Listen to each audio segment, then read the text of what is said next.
A millionaire, desperate for a solution, begged the young waitress to pretend to be his wife for a week after his daughter, who felt different from the other kids, asked for a mother for her birthday party. Drop your city in the comments and don't forget to subscribe. Let's dive into the story. The crystal chandelier above table 7 cast dancing shadows across Martin Cross's untouched plate of Wagyu steak. His phone buzzed for the 15th time in 10 minutes, each notification a reminder of the international merger collapsing in real time. But none of that mattered. Not tonight. "Your daughter's birthday party is in 6 days, Mr. Cross." His assistant's voice crackled through the phone. "The Princess Castle is booked, the caterer's confirmed, and—" "Cancel it," Martin said, his jaw tight. "Sir? You heard me. Cancel everything." He ended the call and stared at the small drawing in his hand. Crayon stick figures, a tall man, a tiny girl, and between them an empty space where a woman should be. At the bottom, in Lucy's careful 4-year-old handwriting, "Me, Daddy?" and "Mommy?"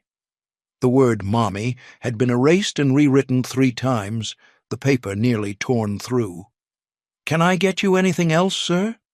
Martin looked up to find a young woman in the restaurant's signature red apron standing beside his table. She couldn't have been more than 25, with light brown hair pulled into a professional bun and striking blue eyes that held a hint of weariness. Her name tag read, Sophia. "I'm fine," he said curtly, returning his attention to the drawing. "Respectfully, sir, someone who orders a $300 steak and doesn't touch it isn't fine." Martin's head snapped up. Most people cowered under his gaze, but this waitress met his eyes with calm confidence, a slight tilt to her lips that suggested she was used to difficult customers. "That's a very expensive observation," he said dryly. "I prefer to think of it as professional awareness." Sophia began clearing his untouched plates. "Though if you'd like me to box this up, I'm sure someone in your life would appreciate not letting perfectly good food go to waste." Something about her directness cut through his fog. "Tell me something," Martin said suddenly. "Do you have family?" Sophia paused, her hands stilling on the plates. "That's rather personal for a Tuesday evening, Mr. Cross.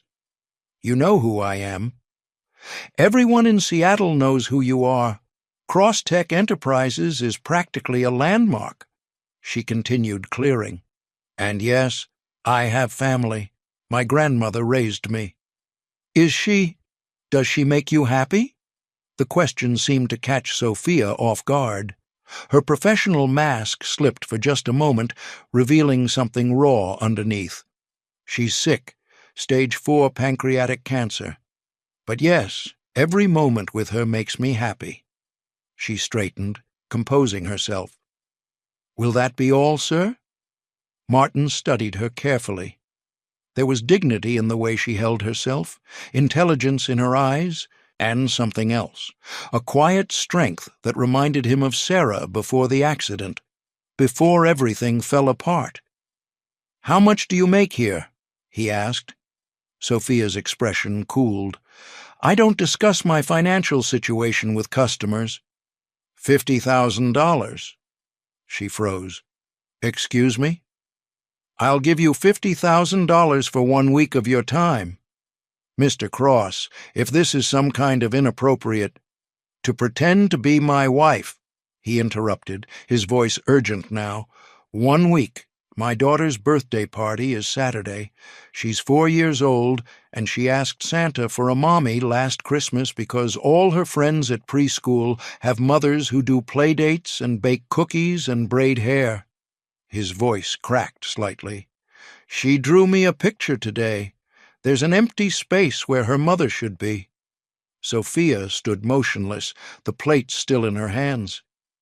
"My wife died 3 years ago," Martin continued, the words tumbling out faster now. "Car accident. Lucy was only 1. She doesn't remember Sarah, but she knows something's missing. I've tried.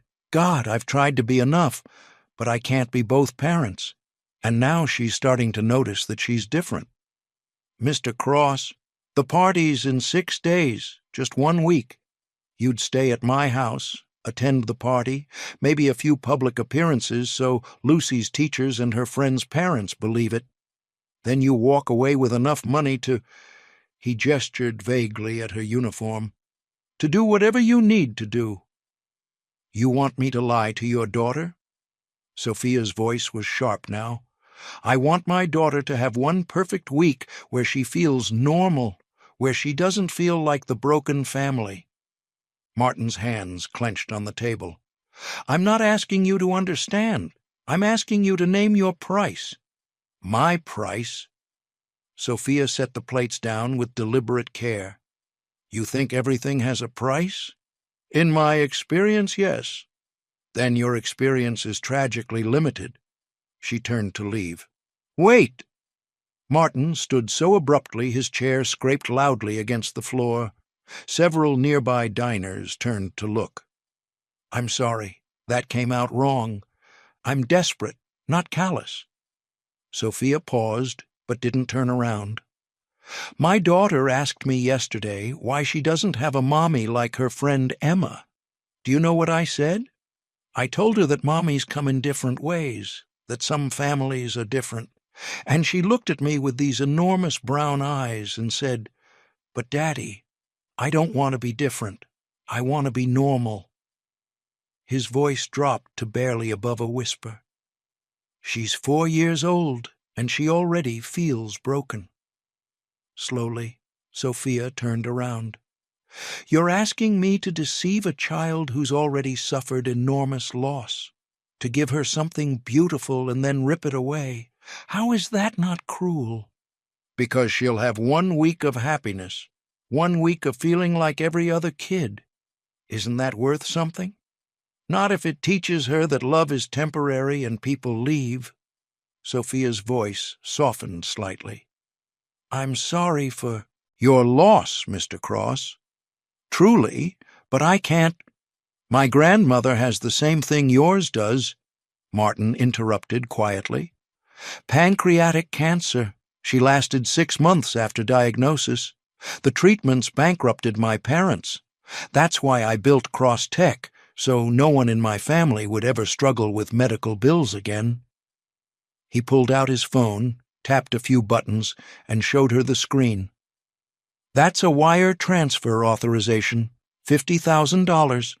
I can send it right now. Sophia stared at the screen, her face pale. You researched me. I'm thorough in business. But this isn't business. This is a father who doesn't know how to tell his daughter that life isn't fair. He lowered the phone. I know what medical debt feels like. I know what it's like to watch someone you love suffer because you can't afford the treatment that might save them. So, yes, I researched you. I know your grandmother's treatment isn't covered by insurance. I know you work 3 jobs to make ends meet. And I know that $50,000 could give her the clinical trial at Johns Hopkins. Tears welled in Sophia's eyes, but she blinked them back fiercely. That's manipulative. That's the truth. And the truth is, we both want something. I want my daughter to feel loved for 1 week. You want your grandmother to have a fighting chance. There's no judgment here, Sophia. Just 2 people trying to protect the ones they love. The restaurant continued its quiet symphony around them.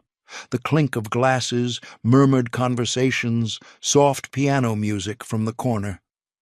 But in the space between them, the world had narrowed to this impossible question. 1 week, Sophia said finally, her voice barely audible. 1 week. And after that? After that, you tell Lucy you have to go back to work far away. Children understand that adults have jobs. It'll be sad, but not traumatic. I'll handle the aftermath. Sophia closed her eyes.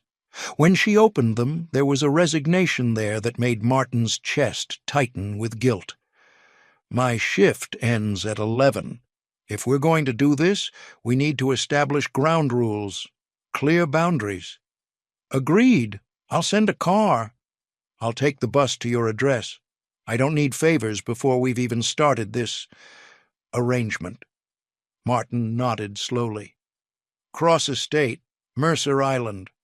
The guard will have your name. As Sophia walked away, her red apron disappearing through the kitchen door, Martin sat back down heavily. He looked at Lucy's drawing again, at that empty space waiting to be filled. What he was doing was either the most loving thing a father could do or the most selfish. He wasn't sure which, but when he closed his eyes, all he could see was Lucy's face when she asked why she was different. And that was enough to silence every doubt. Sophia's hands trembled as she counted the cash in her locker for the third time. $247 from tonight's tips.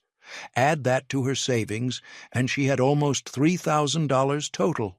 The Johns Hopkins clinical trial cost $55,000 for the first round alone. Rough night? Maria, the other closing waitress, appeared beside her. You could say that.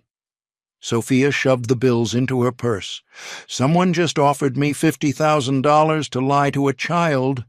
Maria's eyebrows shot up. That rich guy at table 7? The one who looks like he stepped out of GQ? Martin Cross. Sophia closed her locker harder than necessary. His daughter wants a mother for her birthday party. And he asked you to pretend to be— Maria's voice dropped to a scandalized whisper. His wife? For 1 week. Then I disappear with enough money to save Graham's life. Sophia leaned against the locker, suddenly exhausted. Tell me I'm crazy for even considering it. You're crazy for even considering it, Maria said automatically. Then, softer, but I'd do the same thing if it were my abuela. That was the problem, wasn't it? The offer was morally questionable at best, manipulative at worst. But it was also the only lifeline she'd been thrown in 3 years of drowning. Sophia pulled out her phone and looked at the last photo of her grandmother, taken just 2 weeks ago during a good day, when the pain wasn't overwhelming and the chemotherapy nausea had subsided. Graham was smiling, holding the tulips Sophia had brought, her once strong hands now paper-thin and trembling. I was someone once, Sophia whispered, before everything fell apart. What? Nothing. Sophia grabbed her jacket. I need to catch the last bus. To Mercer Island? Maria's voice rose. Sophia, that's where the billionaires live. Are you seriously doing this? I don't know yet. I'm just going to talk. Establish boundaries, like he said. As Sophia hurried through the rain-slicked streets of downtown Seattle toward the bus stop, her mind raced through the impossibility of what she was about to do. Pretend to be Martin Cross's wife, deceive a 4-year-old child, become someone she wasn't for money. Except she had been someone once. Dr. Sophia Bennett, child psychologist at Seattle Children's Hospital with a promising career and a bright future. That was before her ex-fiancé, David, stole everything, her savings, her reputation, and her identity, leaving her with nothing but debt collectors and a destroyed career. The bus ride to Mercer Island took 40 minutes. Sophia spent every second of it constructing and deconstructing arguments for why this was either the worst idea she'd ever had or the only rational choice available. Cross Estate sat behind gates that looked like they cost more than her entire year's salary. The guard checked her ID with military precision before waving her through. The driveway wound through manicured gardens lit by subtle landscape lighting, leading to a modern mansion that looked like it belonged in an architecture magazine. Martin opened the door before she could knock. He'd changed from his business suit into dark jeans and a gray sweater that made him look younger, more approachable, more human. His dark hair was slightly disheveled, as though he'd been running his hands through it, a nervous gesture that somehow made this powerful CEO seem vulnerable. "You came," he said, relief evident in his voice. "I haven't agreed to anything," Sophia replied quickly. "I'm here to talk." "Of course. Come in." He stepped aside, revealing an interior that was elegant but surprisingly warm. Family photos lined the entryway.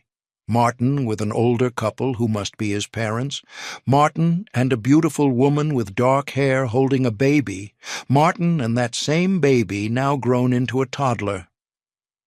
"That's Sarah," Martin said quietly, noticing her gaze. "My wife. She died when a drunk driver ran a red light 3 years ago. We'd been married for 6 years. I'm sorry." Sophia meant it. Whatever she thought about his proposal, the grief in his eyes was genuine. "Lucy's asleep upstairs. I'd like you to meet her tomorrow if you agree to this. But first, let's talk." He gestured toward a study lined with bookshelves. The room smelled of leather and old books. Martin poured 2 glasses of wine without asking if she wanted one, then sat across from her in a leather chair that probably cost more than her monthly rent. "Ground rules," Sophia said, pulling a small notebook from her purse. "If we do this, and that's still an if, I need clear parameters." "Agreed." Martin leaned forward, his forearms resting on his knees. "First, I need to know exactly what you expect. Public appearances, private time with Lucy, how you want this to look to the outside world." "The birthday party is Saturday. That's the main event. About 30 children and their parents. Before that, I'd like you to come to Lucy's preschool pickup on Friday. Her teacher, Mrs. Anderson, has been concerned about Lucy's family situation. A few public appearances as a family, maybe lunch at the marina, a trip to the Children's Museum. And privately? Lucy needs to believe you're real. That means breakfast together, bedtime stories, normal family routines. She's 4, Sophia. She's perceptive but not suspicious. As long as you're warm and present, she'll accept you." Sophia wrote quickly. "Living arrangements? You'd stay here. There are 6 bedrooms. You'd have your own suite with complete privacy. I'm not expecting—" He paused, choosing his words carefully. "Anything beyond the public performance. Good, because I'm not that kind of woman, regardless of how much money is involved." "I never thought you were." Martin's eyes held hers. "That's why I chose you." "Chose me?" Sophia's pen stilled. "You didn't just approach me at random?" "You handled that drunk customer last Tuesday with grace and firmness. You defended your co-worker when that hedge fund manager tried to touch her. You're kind to the busboy everyone else ignores." Martin shrugged slightly. "I've been eating at that restaurant for 3 weeks, watching people. You were the only one who seemed like someone I'd actually want around my daughter." Sophia wasn't sure if she should be flattered or disturbed that she'd been under surveillance. "That's thorough." "I told you, I don't take chances with Lucy's well-being, even desperate chances." He stood and walked to the window overlooking the dark waters of Lake Washington. "I know this is insane. I know I'm asking you to do something morally questionable, but I'm also offering you a solution to an impossible problem. Your grandmother's clinical trial starts next month. Without it, the doctors give her 6 months. With it, she might have years." Sophia's throat tightened. "How do you know about the trial?" "I made some calls. I have connections at Johns Hopkins. If you agree to this, I'll ensure she gets into that trial with full funding. No questions asked." "And what about your daughter?" Sophia's voice hardened. "When I leave after a week, what happens to her? How do you explain that the mother who appeared magically also disappeared magically?" Martin turned from the window, and Sophia saw the exhaustion etched in every line of his face. "I'll tell her the truth, an age-appropriate version. that you had to go back to your very important job in another city, that sometimes adults who care about each other can't always stay together, that it's not her fault. She'll be heartbroken. She's already heartbroken.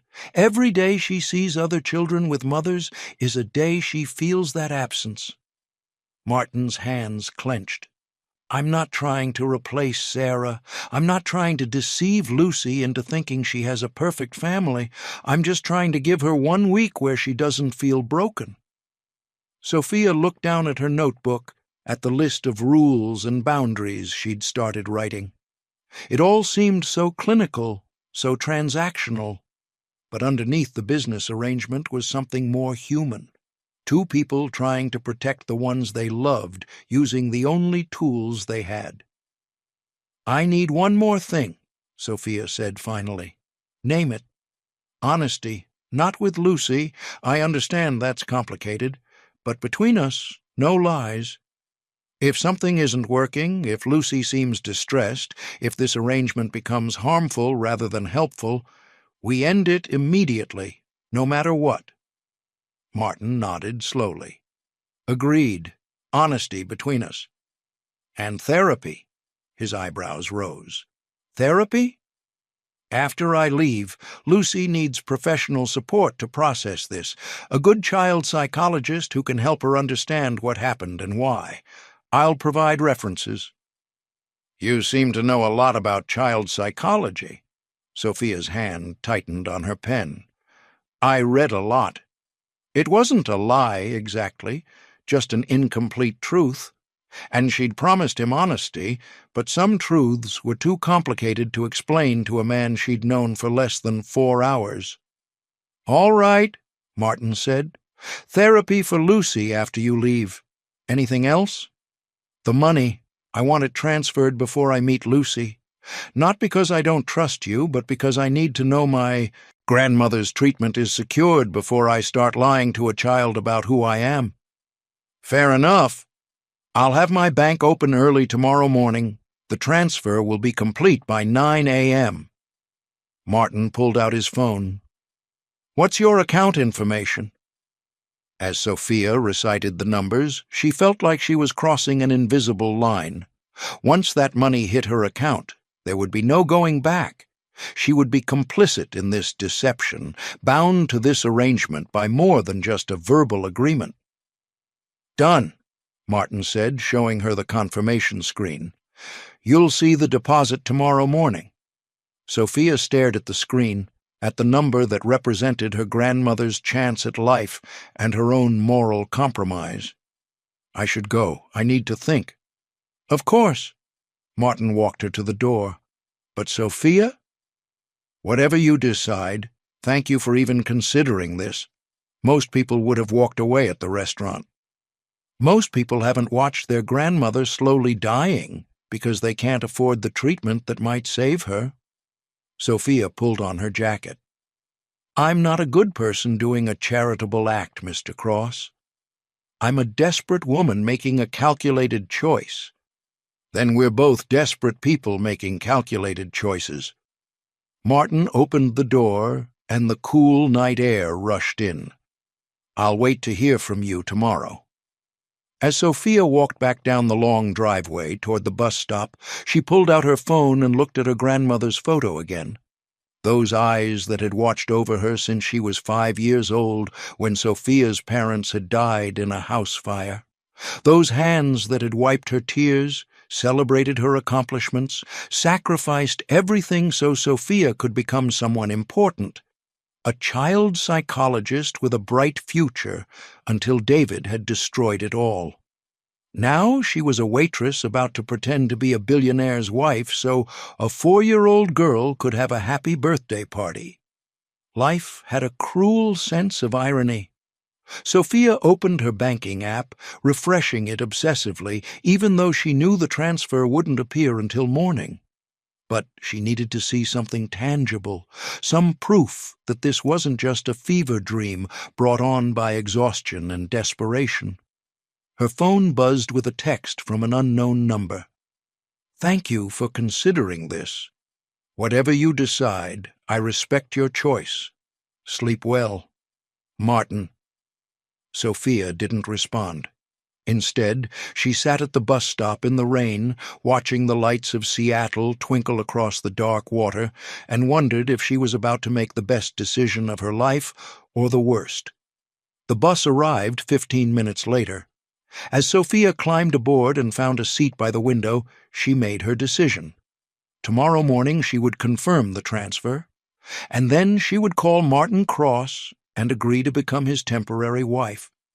Not because it was right, not because it was ethical, but because sometimes love, real, desperate, consuming love, required impossible choices. And saving her grandmother's life was worth 1 week of lies. Sophia stood outside Sunshine Preschool at 3:15 p.m. on Friday, her hands sweating despite the cool Seattle afternoon. She'd spent the past 3 days at Cross Estate learning to be Mrs. Cross, Martin's wife, Lucy's new mother, the woman who had supposedly been traveling for work but was finally home. The lies came easier than she'd expected. Or maybe that was what frightened her most. "You're nervous," Martin said beside her, his hand hovering near the small of her back in a gesture that looked intimate to outside observers but didn't quite touch. "I'm about to lie to your 4-year-old daughter and all her teachers. Of course I'm nervous." Sophia smoothed her new cream-colored sweater, one of several outfits Martin had insisted on buying her because a tech CEO's wife doesn't wear clothes with visible wear. "Just be yourself. Lucy's easy to love." "That's what I'm afraid of," Sophia muttered. The preschool doors burst open, and children began streaming out like a colorful parade. Sophia scanned the crowd until she spotted a small figure in a purple dress, her dark curls bouncing as she talked animatedly to a teacher. Lucy Cross was beautiful, Sarah's dark hair and eyes, Martin's determined chin, and an energy that seemed to radiate from her small frame. She was explaining something to her teacher with serious hand gestures that made Sophia's heart constrict. "There," Martin said softly. "That's my girl." The teacher, a woman in her 50s with kind eyes, noticed them and steered Lucy in their direction. Sophia felt Martin's hand finally settle on her back, warm and grounding. She resisted the urge to step away. "Lucy!" Martin called, crouching down as his daughter ran toward him. "How was your day, Princess?" "Daddy, we made papier-mâché volcanoes and mine exploded the biggest." Lucy threw her arms around Martin's neck, and Sophia saw his entire body relax at his daughter's touch. Whatever moral qualms she had about this arrangement, Martin's love for Lucy was absolutely genuine. Then Lucy's eyes landed on Sophia, and her enthusiastic chatter stopped. "Hi there," Sophia said, crouching down to Lucy's level. Her child psychology training kicked in automatically. Meet the child's eyes, open body language, soft voice. "You must be Lucy. I've heard so much about you." Lucy looked at her father with enormous brown eyes. "Daddy, who's this?" "This is Sophia," Martin said gently. "Remember how I told you I had a surprise for your birthday?" Lucy's face lit up with understanding so sudden and pure that Sophia felt like she'd been punched in the chest. Are you my new mommy?" The world seemed to tilt. Behind them, Sophia heard Mrs. Anderson's sharp intake of breath. This wasn't how they'd planned to do this. Martin was supposed to introduce her gradually, let Lucy warm up to the idea over several days. But Lucy was 4, and 4-year-olds operated on their own timeline. Sophia looked helplessly at Martin. "Sophia is someone very special," Martin said carefully. "She's going to be staying with us for a while." "But are you my mommy?" Lucy pressed, and there was such desperate hope in her voice that Sophia wanted to scoop her up and promise her everything would be okay, even though nothing about this situation was okay. Sophia met Martin's eyes over Lucy's head. She saw the same panic there, the same realization that they'd underestimated how much this child needed what they were pretending to offer. "I'm someone who cares about you very much," Sophia said finally, taking Lucy's small hand. "And I'm here for your birthday party tomorrow. Is that okay?" It wasn't an answer, but it was honest enough to not feel like a complete betrayal. Lucy studied Sophia's face with unnerving intensity, as though she could read the truth written there if she looked hard enough. Then she smiled, a smile so bright and trusting that Sophia felt her heart crack in half. "Okay," Lucy declared. "Can we get ice cream? Special people, take their kids for ice cream after school, right?" "I think that sounds perfect," Sophia managed, her throat tight. As they walked toward Martin's car, a sleek black Range Rover that probably cost more than Sophia made in 2 years, Mrs. Anderson pulled Martin aside. Sophia heard fragments of their conversation. "Wonderful news. So happy for Lucy. She's been struggling with feeling different." Each word was a weight added to the growing guilt in Sophia's chest. Lucy chattered constantly during the drive to the ice cream shop, holding Sophia's hand in the back seat and explaining the intricacies of preschool politics with the seriousness of a war general describing battle strategy. "And then Emma said her mommy brings special cookies on Fridays, so I said my mommy." Lucy paused, glancing at Sophia uncertainly. "Can I call you Mommy?" Sophia's carefully constructed composure nearly shattered. "How about we start with Sophia, and if you want to call me something else later, we can talk about it. Does that sound good?" Lucy considered this. "Okay, Sophia it is, but Sophia sounds like a princess name, so that's good too." At the ice cream shop, Lucy ordered chocolate with rainbow sprinkles, while Martin got vanilla, and Sophia chose strawberry. They sat at an outdoor table overlooking the marina, where boats bobbed gently in the water and seagulls circled overhead. "Sophia," Lucy said suddenly, her face serious around a mouthful of chocolate, "do you like my daddy?" Sophia nearly choked on her ice cream. Across the table, Martin went very still. "Of course I do," Sophia said carefully. "Your daddy is very kind." "Emma's mommy and daddy kiss," Lucy announced. "Do you and daddy kiss?" "Lucy," Martin started, his ears turning red. "Sometimes adults show they care about each other in different ways," Sophia said quickly. "Some people kiss, some people hold hands, some people just smile at each other a lot."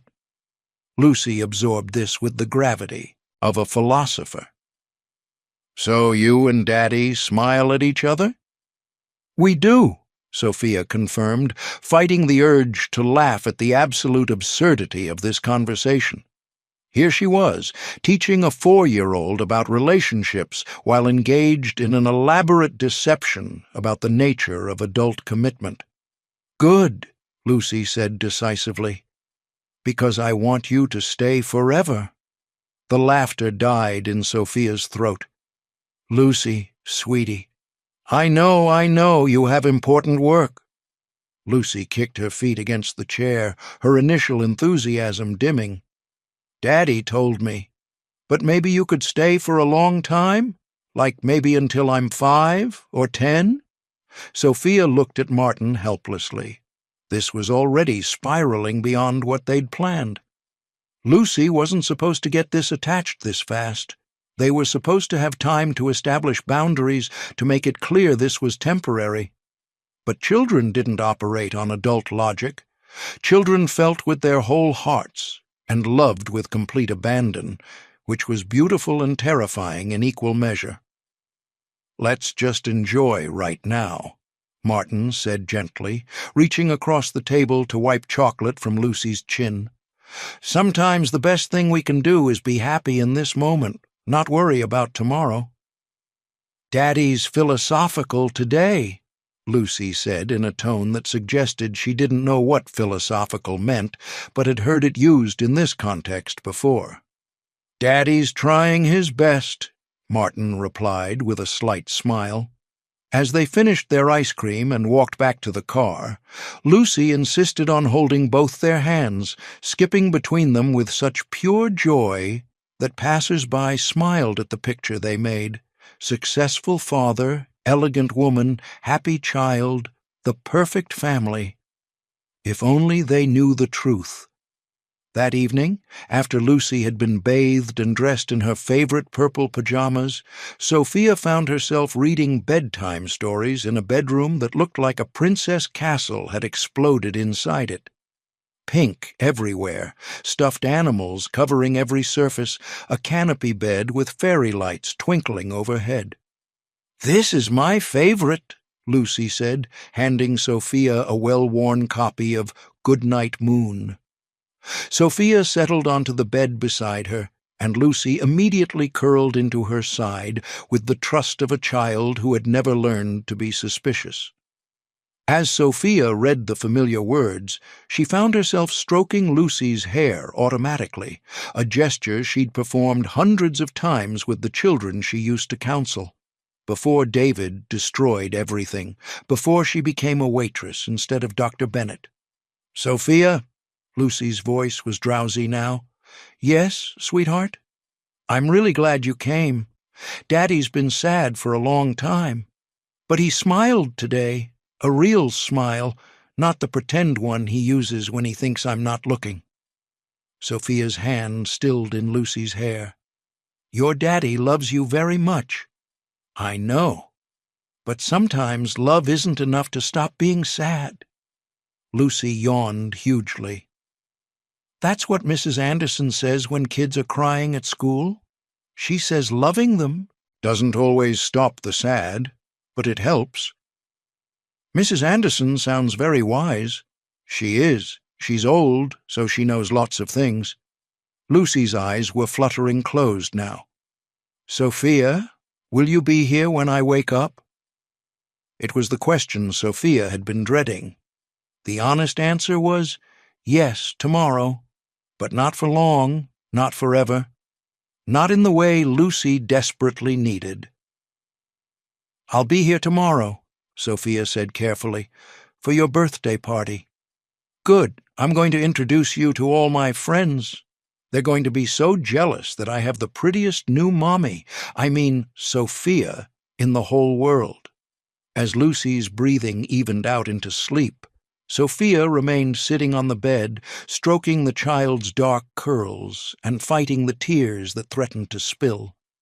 She'd known this would be hard. She'd known that pretending to be Lucy's mother would be morally complicated, but she hadn't known it would feel this real, this right, this heartbreaking. She also hadn't expected the way Martin looked at her when she finally emerged from Lucy's room and found him waiting in the hallway, like she was something precious and surprising rather than a waitress he'd hired to play pretend. "Thank you," he said quietly. "She hasn't fallen asleep that easily in months." "She's a special child." "She is." Martin leaned against the wall, exhaustion evident in every line of his body. "I'm sorry about this afternoon, the mommy thing. I didn't think she'd jump to that conclusion so fast. She's 4. 4-year-olds fill in gaps with their imagination." Sophia wrapped her arms around herself, suddenly cold despite the warm house. "We need to be more careful about managing her expectations." "Agreed. Tomorrow, after the party, we'll have a conversation with her about what this arrangement actually means." "Good." Sophia turned to head to her room, then paused. "Martin, Lucy said something tonight. She said you've been sad for a long time, but that you smiled today. Really smiled." Martin's expression shuddered. "She's perceptive." "She also said sometimes love isn't enough to stop being sad." Sophia met his eyes. "I think she's talking about more than just missing her mother. I think she knows you're lonely." Martin stopped, seeming to struggle with words. "This isn't about me." "Isn't it, though? At least partially?" Sophia stepped closer. "You're not just doing this for Lucy. You're doing it because you're tired of being the broken widower, tired of people looking at you with pity, tired of feeling like you failed your daughter by not being able to replace what she lost." "You don't know what you're talking about." "Don't I?" Sophia's voice softened. "I know what it's like to lose everything and spend years trying to rebuild a life from pieces that don't quite fit together anymore. I know what it's like to feel like a fraud in your own skin, and I know what it's like to be so desperately lonely that you'd rather construct an elaborate lie than admit you need genuine human connection." Martin stared at her, something raw and vulnerable crossing his face. "Who are you, really? You're not just a waitress." "I'm exactly what I appear to be. Someone who makes the best of bad circumstances." Sophia managed a sad smile. "Get some sleep, Martin. Tomorrow's going to be a long day." As Sophia closed herself in her guest suite, she leaned against the door and finally let the tears fall. She'd signed up for 1 week of pretending to be someone she wasn't. She hadn't signed up for actually caring about the people she was deceiving. And she definitely hadn't signed up for the way her heart had felt when Lucy called her the prettiest new mommy in the whole world, or the way Martin had looked at her in the hallway, not like hired help, but like someone who might actually understand the depth of his loneliness. This was supposed to be simple, a business transaction. 1 week of lies in exchange for her grandmother's life. But nothing about Martin Cross or his daughter felt simple anymore, and Sophia had a terrible feeling that when she walked away in 3 days, she wouldn't be the only one with a broken heart. The morning of Lucy's birthday party, Sophia woke to find a garment bag on her door with a note. "For today, thank you. M." Inside was an emerald silk dress that probably cost more than her old monthly salary. She ran her fingers over the fabric, feeling the weight of what this day meant. After the party, they'd planned to tell Lucy the truth, that Sophia would be leaving. But as she watched the house transform into a princess wonderland, watched Martin's careful attention to every detail, watched Lucy's pure excitement, Sophia's chest tightened with dread. "Sophia!" Lucy appeared in a purple princess gown, tiara crooked, face glowing. "I'm 4, and you're here for my party." "I wouldn't miss it for anything, birthday girl." Sophia adjusted Lucy's tiara, her throat tight. The party was perfect. 30 children, face painting, a magician, more cake than seemed physically possible. Sophia moved through it, playing hostess with an ease that surprised everyone, especially Martin, who kept watching her with an expression she couldn't quite read. "You're really good with them," he said during a quiet moment. "Almost like you've done this professionally." Sophia's pulse quickened. "I just understand kids." "No, it's more than that. The way you de-escalated that tantrum, redirected the aggressive play, validated feelings without giving in. That's training, Sophia. Professional training." Before she could answer, Lucy's voice rang out. "Time for my wish." They gathered around the elaborate castle cake. Martin lifted Lucy so she could see everyone. She closed her eyes tight, concentrating. "I wished that Sophia could stay forever," Lucy announced to the entire party, "because she makes Daddy smile and me feel normal." The backyard went silent. 30 pairs of eyes turned to Sophia. "Lucy, sweetie," Sophia started, "will you stay? Please." Lucy's eyes were enormous, hopeful, desperate. This wasn't how they'd planned it. This was a public declaration that required a public response. Sophia looked at Martin helplessly. "Princess, remember we talked about Sophia's job," Martin began. "But she could get a new job. Please, Daddy, Please, Sophia, I don't want to be different anymore." The raw need in Lucy's voice shattered something in Sophia. She made a decision that was either brave or catastrophically stupid. "I'm not leaving today, Lucy, or tomorrow. We'll figure this out together, I promise." The party resumed, but Sophia felt Martin's shocked stare burning into her back. She'd just extended their 1-week agreement indefinitely. She'd just made everything impossibly complicated. After the last guest left and Lucy was asleep, Sophia found Martin in his study with whiskey. "You promised her," he said, voice tight. "We had an agreement." "I couldn't break her heart in front of 30 people. Sophia's voice rose. "Did you see her face? She was spiraling. So instead you gave her false hope. What happens now? You stay another week? Another month? And then what?" "I don't know," Sophia shouted. "This whole situation is insane. I wasn't supposed to care about her. I wasn't supposed to—" She stopped abruptly. "Wasn't supposed to what?"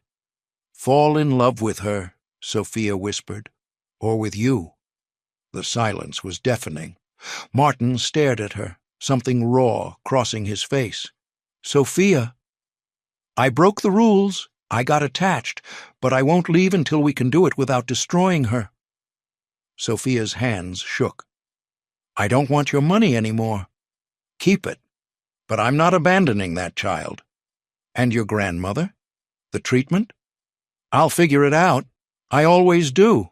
She turned to leave, but Martin caught her wrist. "What if you didn't have to leave at all?" Sophia's breath caught. "What? What if we made this real?" His fingers intertwined with hers. "You're right. I wasn't just doing this for Lucy.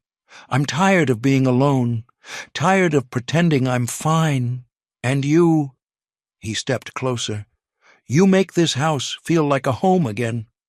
Martin, we can't build something real on lies. Then let's start with truth." His hand cupped her face. "Tell me your real story, Sophia. Tell me what happened." So she did. Standing in his study at midnight, Sophia told him everything. About Dr. Sophia Bennett, child psychologist, about David, her fiancé, who embezzled from the hospital's charity and framed her, about losing her license, her career, her entire identity in one catastrophic week. "I couldn't prove my innocence," she finished, voice raw. "So I took a plea deal and started over with nothing." Martin's face had grown progressively darker. Now he pulled her into his arms fiercely. "Give me his full name." "Why?" "Because I'm going to destroy him, find every illegal thing he's done, expose every lie, and ensure he faces justice." Martin's voice was cold, certain. "I'm going to help you get your life back." "Why would you do that?" "Because you've given my daughter more genuine love than anyone since Sarah died. Because you make me laugh and challenge me and see through my bullshit. Because I haven't felt this alive in 3 years. His voice dropped. "And because I'm falling in love with you, too." When he kissed her, it wasn't desperate movie passion. It was slow and questioning and real. Sophia melted into him, 3 years of loneliness dissolving in his warmth. "So?" Martin pulled back, resting his forehead against hers. "Will you stay?" "I'll stay," Sophia whispered. "But Martin, we have to tell Lucy the truth. Age-appropriate but honest. No more lies. Agreed, tomorrow. We talk to her together." As Sophia headed to her room, she felt lighter than she had in years. Tomorrow would bring difficult conversations, but tonight she allowed herself to hope, and hope felt like magic. Sophia woke to the sound of crying. Not Lucy's usual morning energy. This was wrong. She found Lucy curled in the corner of her room, clutching a stuffed rabbit, tears streaming down her face. "You're just pretending," Lucy wailed. "Emma's mommy told Emma that Daddy hired you, that you're getting paid to be nice to me." Sophia's blood ran cold. "What did Emma's mother say?" "That you're fake, that Daddy bought you like a toy." Lucy's face was contorted with betrayal. "Is it true? Did you lie to me for money?" Before Sophia could answer, Martin appeared, his face ashen. "Lucy, princess—" "You lied too!" Lucy screamed. "You paid her to pretend to love me. I hate you both." She ran past them, locking herself in the bathroom, her sobs echoing through the house. Martin made a phone call that revealed the ugly truth. Diane Morrison, a parent at the party whose husband competed with Martin in business, had hired a private investigator. She'd discovered everything, Sophia's employment history, the money transfer, all of it, and she'd gleefully shared it with other parents. "I'll sue her," Martin started, voice deadly calm. "Martin, no." Sophia's voice was hollow. "Destroying Diane won't fix what we broke. Lucy was right.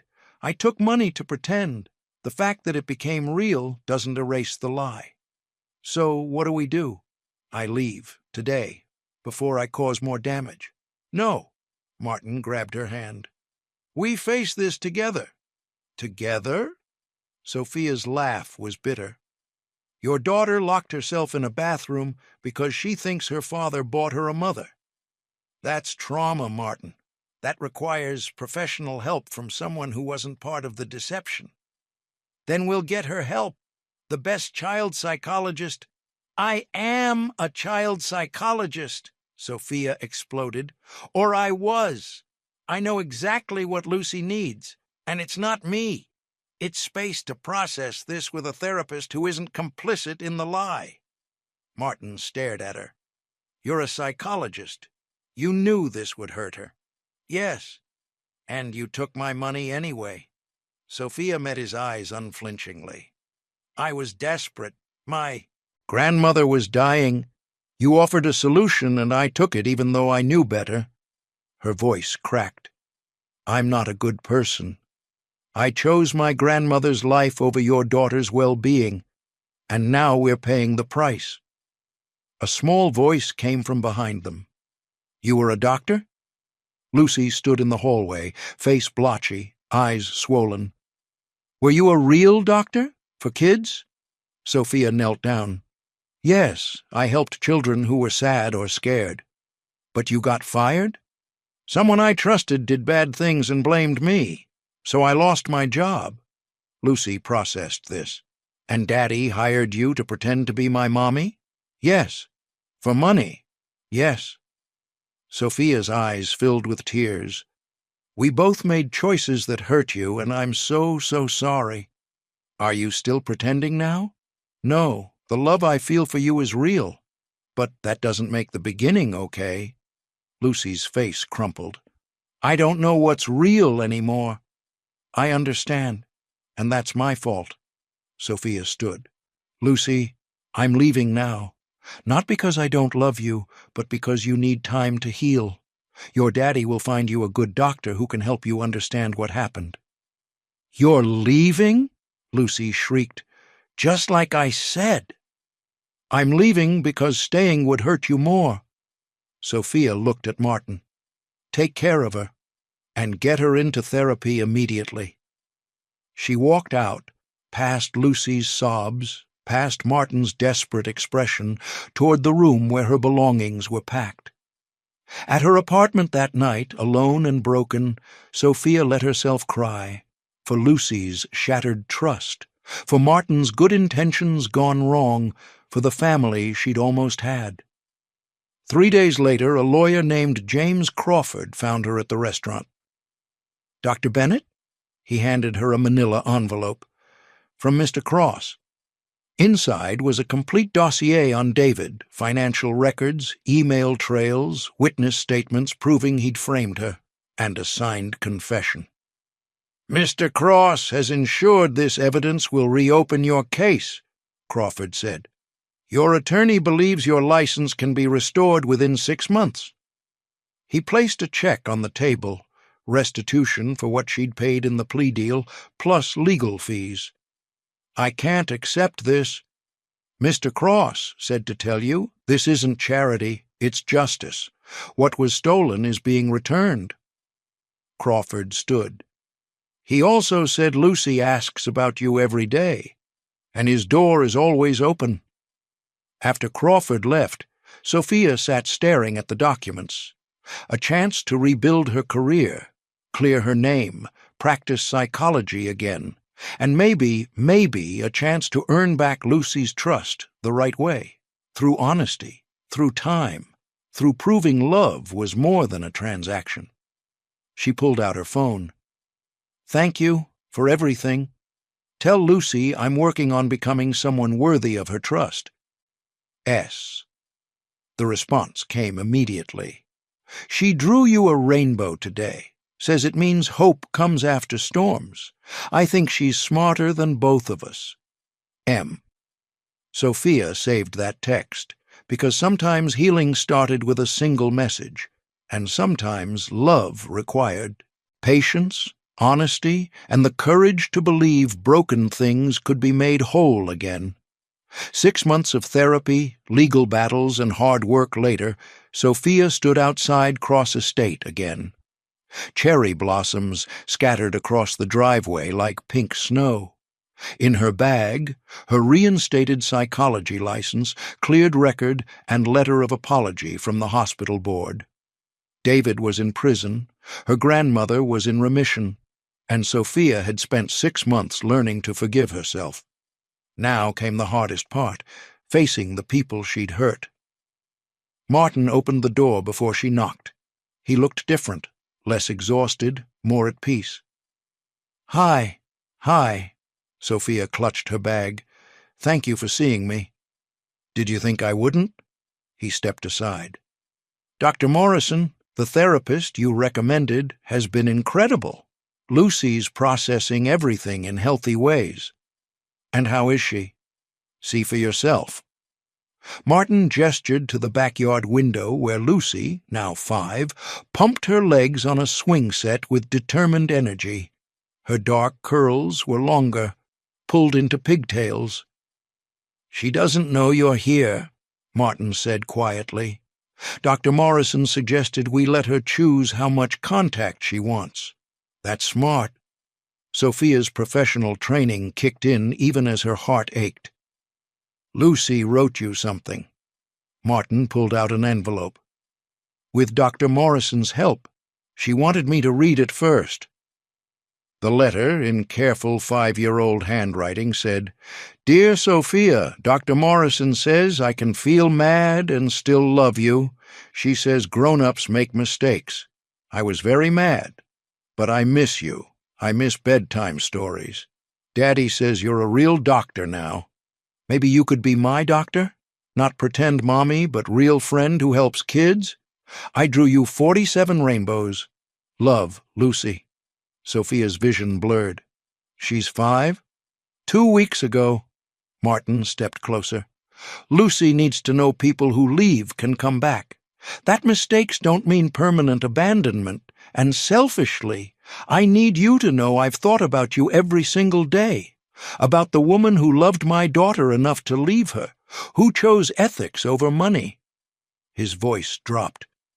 "I'm asking if you'd consider something real, slowly, honestly, with Lucy's well-being as priority."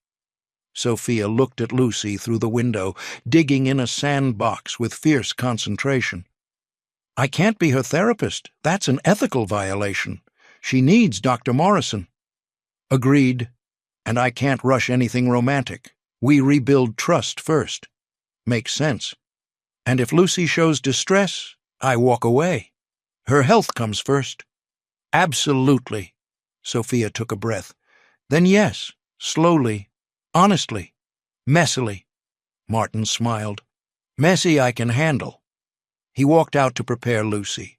Through the window, Sophia watched him crouch beside his daughter. Lucy's head snapped up, her eyes scanning until she spotted Sophia. For a long moment, Lucy just stared.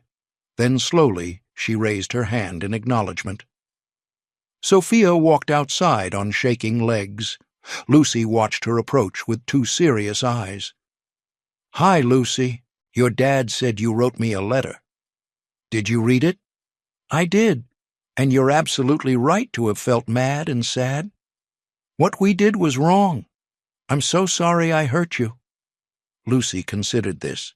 "Dr. Morrison says sorry is just words unless people change." "You're right. So here's what changed. I'm a real doctor again. I help kids who are sad. And I promised I'd never lie to a child again. Ever." "Would you be my doctor?" "No, Dr. Morrison is your doctor. But maybe I could be your friend? A friend who happens to be a doctor, but mostly just wants to hear about your life, if you'd like that." Lucy poked her sandcastle with a stick. "Would you leave again?" "Lucy, I can't promise I'll never leave, because sometimes grown-ups have to go places, but I promise I'll never disappear without saying goodbye, and I promise if I leave, it won't be because of anything you did wrong." "I guess that's okay." Lucy looked up. "I missed you, but I was also really mad." "You can be both. Feelings are complicated. That's what Dr. Morrison says." Lucy stood, brushing sand off. "Want to see my swing set? It goes really high." "I'd love to." As Lucy led her across the yard, chattering about kindergarten and chapter books, Sophia felt something loosen in her chest. This wouldn't be easy. There would be setbacks, but they were starting from truth this time. Lucy paused at the swings, reaching for Sophia's hand. "Can you push me? Not too high, just medium high." "Medium high, I can do that." Martin watched from the patio, and when Sophia caught his eye, he smiled. A real smile. It took 9 more months. 9 months of supervised visits, always with Dr. Morrison's guidance. 9 months of slow dinners with Martin. 9 months of careful boundaries. Until one Saturday, Lucy was helping Sophia make pancakes and said, "Sophia, you come here almost every day now, and you make Daddy laugh, the real laugh, and you remember my favorite stories. So, could you maybe move in? Not as pretend mommy, but as a real grown-up? Dr. Morrison says that's called a bonus parent." Sophia set down the spatula, heart pounding. Martin appeared in the doorway, having clearly heard. "That's a big question, Lucy," Sophia said gently, "because every time you leave, the house feels sad, and Daddy stares at the door after you go. Plus, you're here all the time, so you might as well keep your toothbrush here instead of in your purse." Martin laughed. "She has a point about the toothbrush. Are you agreeing with her?" Sophia's mouth was dry. "I'm saying Lucy's observation skills are excellent, and Dr. Morrison cleared us for this 2 weeks ago." Martin moved closer. "And I'm saying I love you completely, for real. And I think you love me too." "I do," Sophia whispered. "I love both of you terrifyingly much." "Then be terrified here. Move in. As my partner, as Lucy's bonus parent, as someone who belongs." "Is that a yes?" Lucy tugged her sleeve. "The pancakes are burning." Sophia rescued the pancakes, laughing, through tears. "Yes, it's a yes." Lucy's shriek of joy echoed through the house. She launched herself at Sophia, and Martin wrapped his arms around both of them. 2 years later, Dr. Sophia Cross Bennett stood in family court as the judge reviewed their adoption petition. 7-year-old Lucy fidgeted beside them in her purple dress.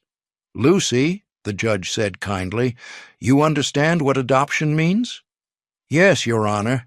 It means Sophia chooses to be my mom forever, officially, and I get 2 moms.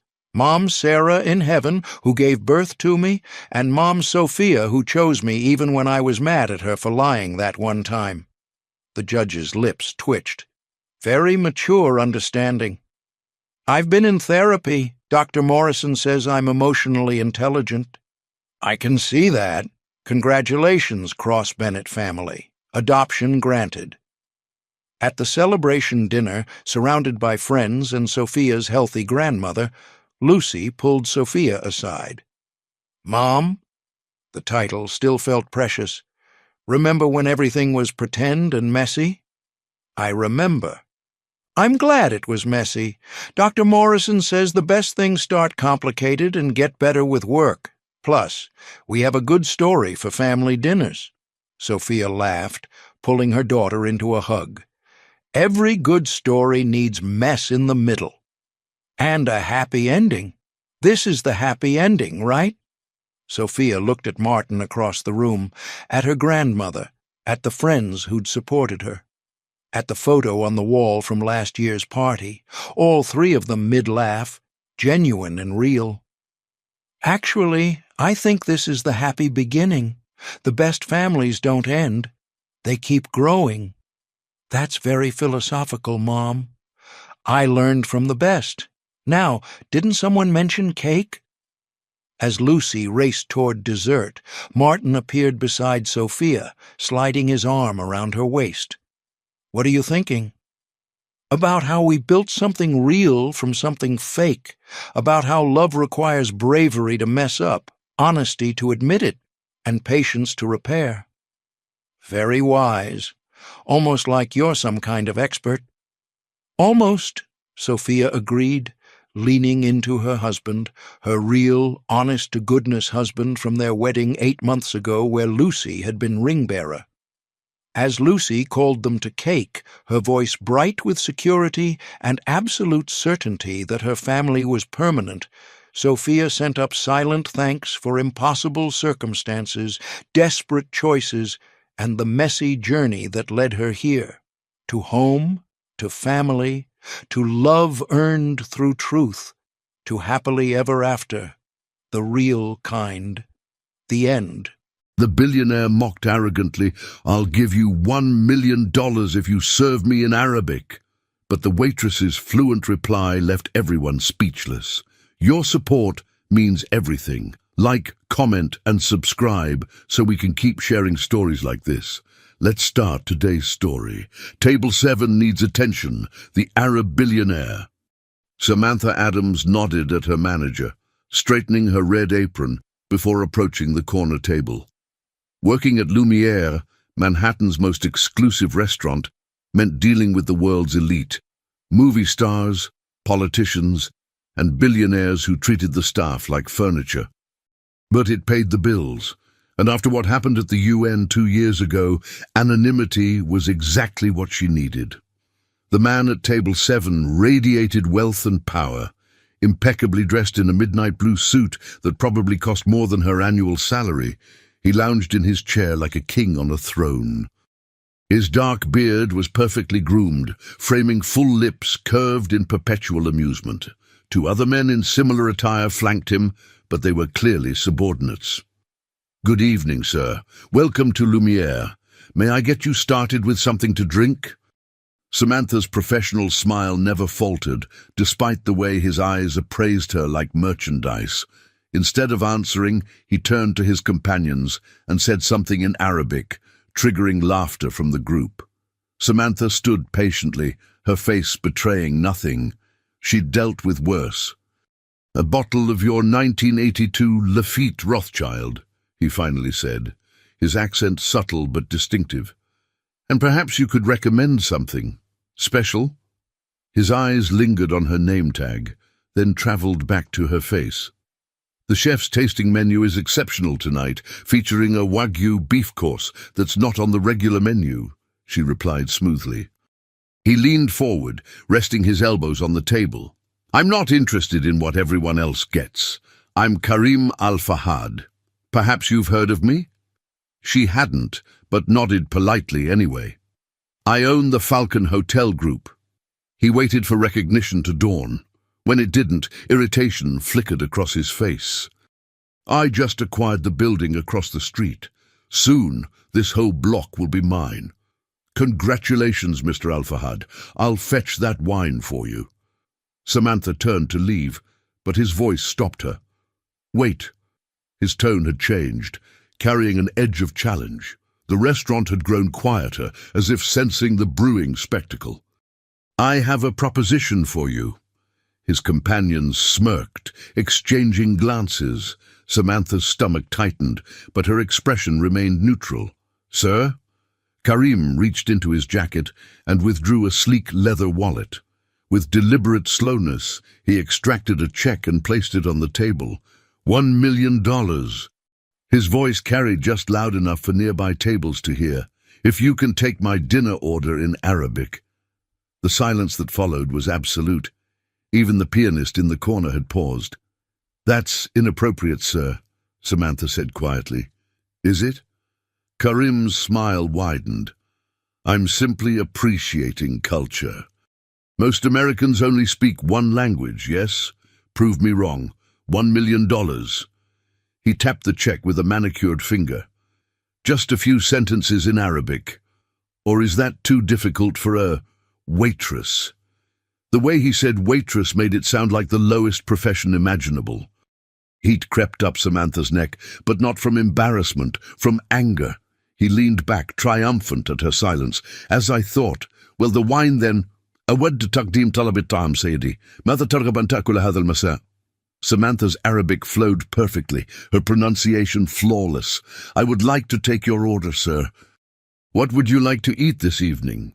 Karim froze, his smug expression evaporating. His companions looked equally stunned. She continued in Arabic, her voice gaining strength. "قد أقترح لحم الواغيو المتميز لدينا. إنه مطهي على نار هادئة لمدة 8 ساعات ومتبل بالأعشاب المستوردة من المغرب.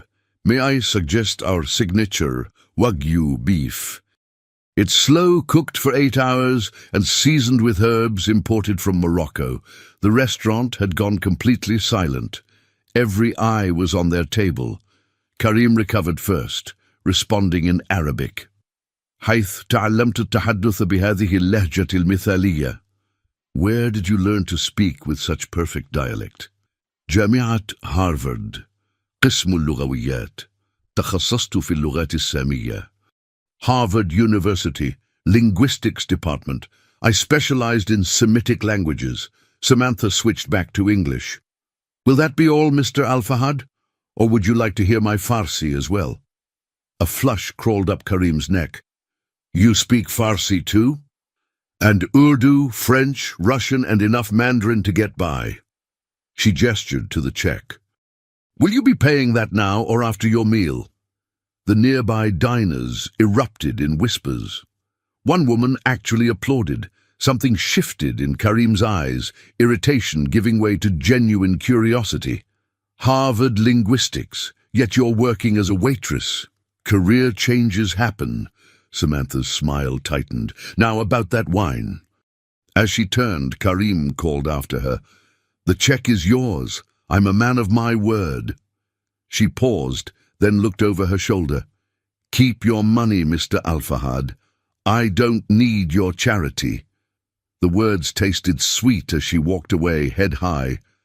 Behind her, Karim Al-Fahad stared in disbelief, for perhaps the first time in his adult life, completely at a loss for words. Karim couldn't take his eyes off her. The waitress, Samantha, according to her name tag, moved through the restaurant with quiet efficiency. Nothing in her demeanor suggested she was anything other than what she appeared to be. Yet she'd just spoken to him in impeccable Arabic, with a regional accent he typically only heard in diplomatic circles. "Should I have security look into her?" Ahmad, his head of security, murmured beside him. Karim waved the suggestion away. "No, but find out everything you can." His reputation for thorough research was legendary. No deal was signed, no property acquired, without exhaustive background checks on all involved parties. "Harvard linguistics to serving tables," he mused, swirling the ruby-red wine in his glass. "There's a story there." The truth was, Karim was bored. Building his hotel empire from the ruins of his father's business had consumed the past 10 years of his life. Now, at 32, he'd achieved everything he'd set out to do. The New York expansion was almost complete. His bid for the historic Drake building nearly secured. Success had become predictable, but this woman, she was a mystery. And mysteries were rare in his world. When she returned with their appetizers, Karim observed her more carefully. Subtle details he'd missed before. The way she carried herself, her perfect posture, the slight callus on her right middle finger, a writer's mark. Her hands moved with deliberate grace, placing each dish precisely. "These are compliments of the chef," she said, presenting delicate plates of seared scallops with truffle foam. "Please thank him for me." Karim maintained eye contact longer than necessary. "And I apologize for my behavior earlier. It was ungentlemanly."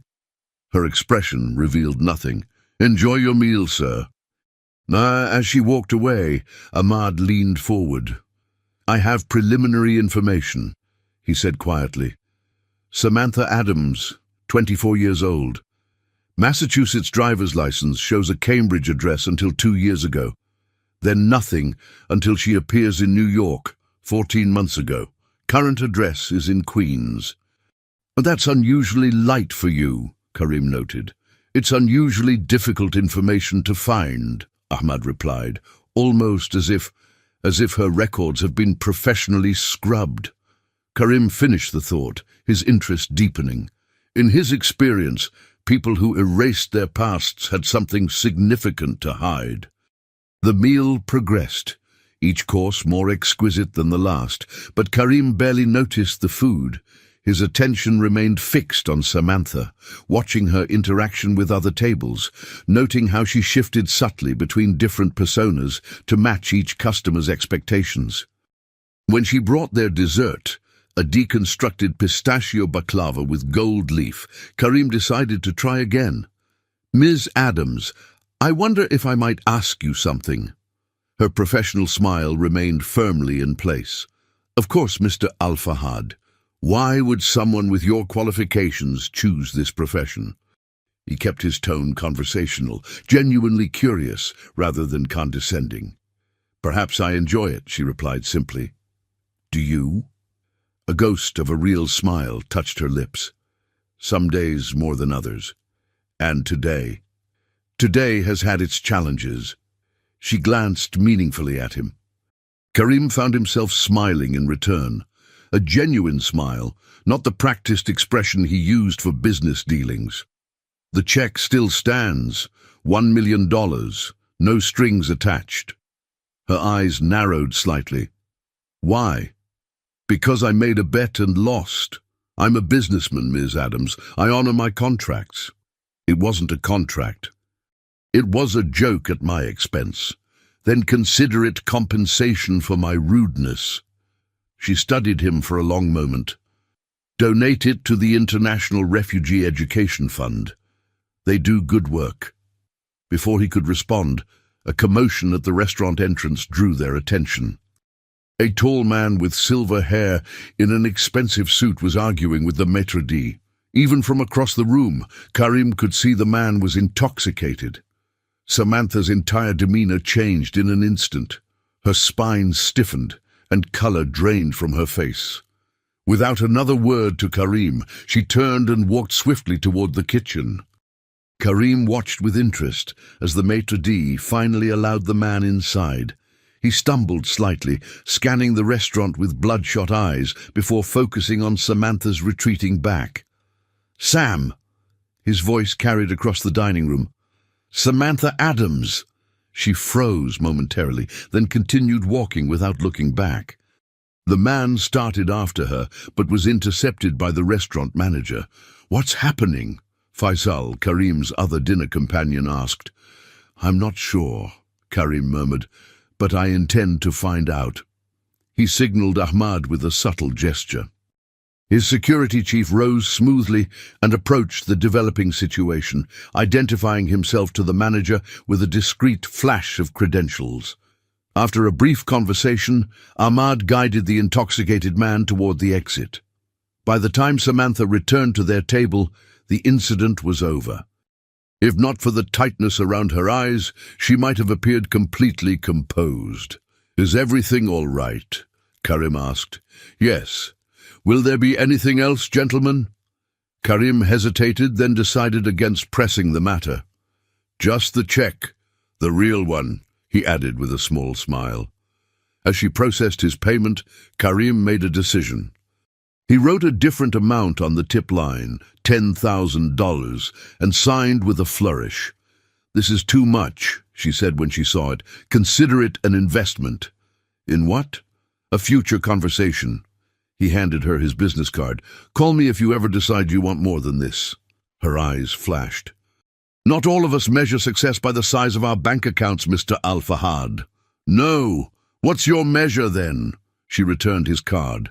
Integrity, something money can't buy. As she walked away, Karim felt something unfamiliar stir within him. Respect mingled with fascination. He couldn't remember the last time anyone had spoken to him that way. Sir, Ahmad said, returning to the table, you should know something about that man. Who was he? Victor Caldwell, former State Department official. Ahmad leaned closer. And according to what I could find, Samantha Adams once worked directly for him. You need to leave, now. Lisa, Samantha's roommate, stood in the doorway of their tiny Queen's apartment, arms crossed. Behind her, suitcases were already packed. What's going on? Samantha had just finished an exhausting double shift, her encounter with Karim Al-Fahad overshadowed by Victor Caldwell's unexpected appearance. She'd hoped to come home, take a hot shower, and collapse into bed. 2 men were asking about you in the building. Lisa's voice trembled slightly.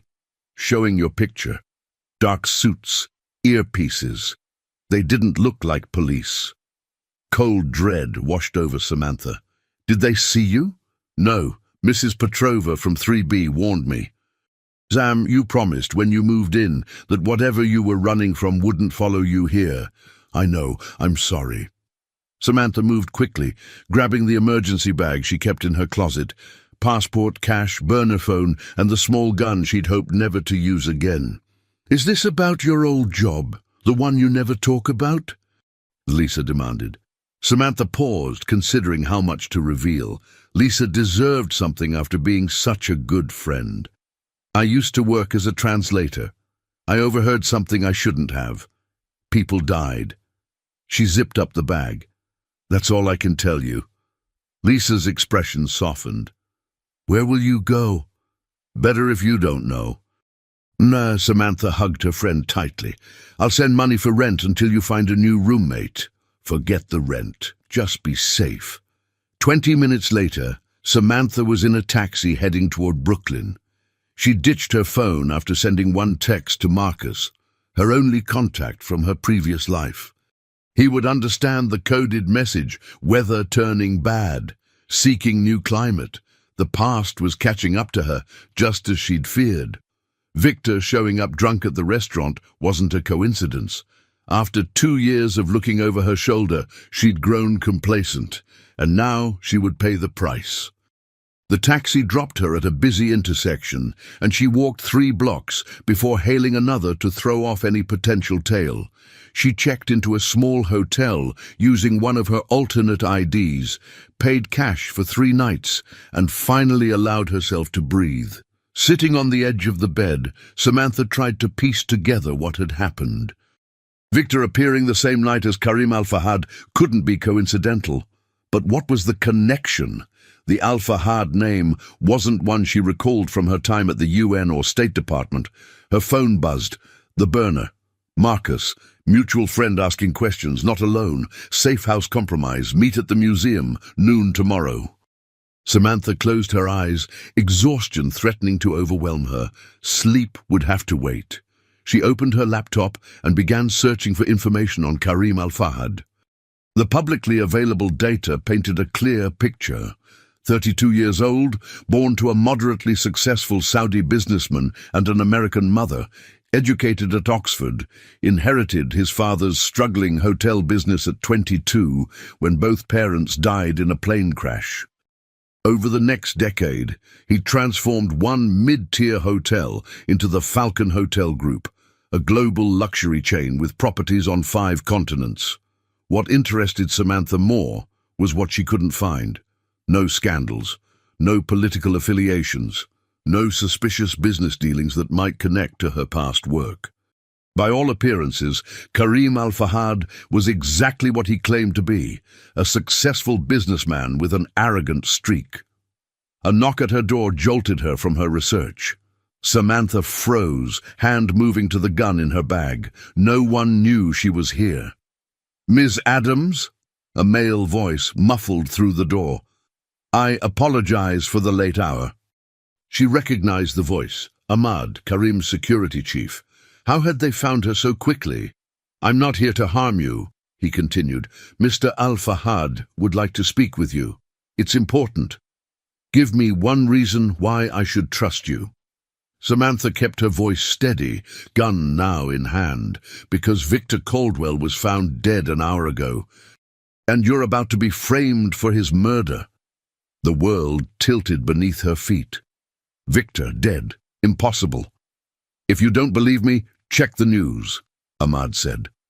Samantha grabbed her phone, finding a breaking news alert. "Former State Department official found dead in Manhattan hotel." She approached the door cautiously. "How did you find me?" "We followed the men who were following you." That made a twisted kind of sense. She peered through the peephole. Ahmad stood alone, hands visible and empty. "Mr. Al-Fahad is waiting in the car," he said. "He believes he knows why this is happening, and he wants to help." "Why would he help me?" "Because his parents' plane crash wasn't an accident, and he believes the same people who killed them are now coming for you." Samantha's mind raced. The connection she'd been missing, it wasn't about her time at the UN. It was something earlier, from her father's diplomatic career. "My father," she said suddenly, "David Adams. He worked with the Saudi royal family in the 1990s. Ahmad nodded. "He saved Karim's father during an attempted coup. Tonight, Mr. Al-Fahad realized who you were." The pieces were falling into place with dizzying speed. Her father's mysterious death 5 years ago ruled a heart attack despite his excellent health. The classified files she'd discovered at the State Department, the conversation she'd overheard that had forced her into hiding. "I need answers," she said finally. "Mr. Al-Fahad has some," Ahmad replied, "and together you might find the rest." Samantha made her decision. She gathered her bag, tucked the gun into her waistband, and opened the door. Outside, a sleek black Bentley waited at the curb. As Ahmad opened the rear door, Samantha caught sight of Karim watching her, his expression grave. Gone was the arrogant businessman from the restaurant, replaced by someone altogether more dangerous. "Ms. Adams," he said as she slid into the seat beside him, "I believe we have a common enemy." "And who would that be?" His eyes met hers, dark with controlled fury. "The same people who murdered our fathers and are now trying to tie up loose ends, starting with Victor Caldwell and ending with us." The car pulled away from the curb, carrying Samantha into yet another uncertain future, this time with the most unlikely of allies. "We need to move quickly." Karim's penthouse overlooked Central Park, the glittering cityscape a stark contrast to the tension filling the room. "They'll realize you've disappeared soon enough." Samantha stood by the floor-to-ceiling windows, arms crossed protectively over her chest. "I'm still waiting for you to tell me who they are." Karim poured 2 glasses of scotch, offering one to her. When she hesitated, he took a deliberate sip from her glass before handing it over. "Trust issues, understandable, given the circumstances." She accepted the drink but didn't taste it. "My father, Ibrahim Al-Fahad, wasn't just a hotelier," Karim began, settling into a leather armchair. "He was an intelligence asset for the American government, specifically working with the CIA's Middle Eastern division throughout the 1990s. Samantha's eyes widened. "My father was stationed in Riyadh during that time." "Exactly. David Adams, cultural attaché. At least that was his cover." Karim's gaze was steady. He was actually CIA, wasn't he? She remained silent for a long moment before nodding. Yes, but I didn't know that until after his death. Our fathers worked together to prevent a coup that would have destabilized the entire region. Your father saved mine during an assassination attempt in 1998. Karim pulled out his phone, showing her a faded photograph, two younger men standing together, smiling. One was clearly Ibrahim Al-Fahad, the other David Adams. "I've never seen this," Samantha whispered, taking the phone. "They became friends, not just assets and handlers. When my father married my American mother, your father was best man at their wedding." Karim's voice softened. "After the coup attempt failed, my father was relocated to London, where I was born. We returned to Saudi Arabia only after things had stabilized, but he maintained his connection to American intelligence." "And this relates to Victor Caldwell how?" Samantha asked, handing back the phone. "Caldwell was State Department, but he had deep CIA connections. When my parents died in that plane crash 10 years ago, he was the one who handled the American side of the investigation." "Which concluded it was an accident," Samantha noted. "Yes, except it wasn't." Karim's jaw tightened. "The official story was mechanical failure, but I've spent years gathering evidence that the plane was sabotaged by the same faction that attempted the coup years earlier. That's a serious accusation. I have proof." Karim pulled a leather portfolio from his desk, spreading documents across the table. Bank transfers, encrypted communications, flight maintenance records that mysteriously disappeared from official reports. Samantha scanned the papers, her translator's eye quickly picking up inconsistencies in the Arabic documents. "These maintenance logs have been altered." "Yes, and I believe Victor Caldwell was involved in the cover-up." Samantha's mind raced. "When I worked at the UN as a translator, I overheard Caldwell discussing something called Operation Sandstorm with Saudi officials. I didn't understand the significance at the time, but when I mentioned it to him later, he became threatening." "What exactly did you hear?" Karim leaned forward. "Names, dates. Something about Phase 2 being initiated." She swallowed hard. 2 weeks later, classified documents appeared in my secure diplomatic pouch. Files that implicated Caldwell and others in selling intelligence to Saudi extremists. "The same extremists who tried to overthrow the government my father helped protect," Karim said grimly. "I took the documents to my superior. 3 days later, he died in a robbery gone wrong. That's when I ran." Samantha's hands trembled slightly. "I changed my identity. Disappeared. I thought I was being paranoid until your father died of a convenient heart attack," Karim finished softly. Tears pricked her eyes. "How did you know?" "Because that's their signature.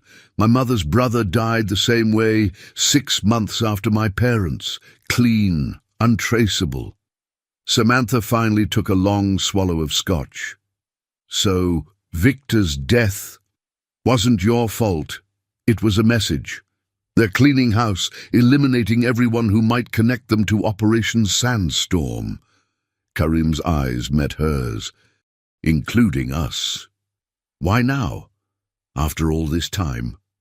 "Because the final phase is approaching."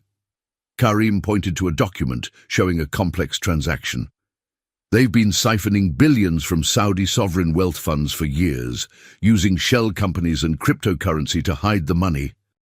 Next week, those funds are scheduled to be transferred to accounts controlled by former Saudi intelligence officials, the same ones who orchestrated the coup attempt 25 years ago. And they're planning to use that money for what exactly? To finance something big. Something that would destabilize not just Saudi Arabia, but the entire Middle East." Karim's expression darkened. "I've been tracking their movements, their purchases, weapons, mercenaries. They're planning a coordinated strike across multiple countries." Samantha felt the blood drain from her face. How could they possibly pull that off without intelligence agencies knowing? Because they have allies inside those agencies, including Caldwell. The implications were staggering. Samantha paced the room, mind working furiously. We need to take this to the authorities. And tell them what? That a Saudi hotelier and an American waitress have uncovered an international conspiracy. Karim's laugh was bitter. We'd be dismissed as paranoid, or silenced before we could speak. Then what do you suggest? We find concrete proof linking them to Caldwell's murder and Operation Sandstorm. Evidence so irrefutable that even their allies in government can't ignore it. And where exactly do we find this proof? Karim's smile was dangerous.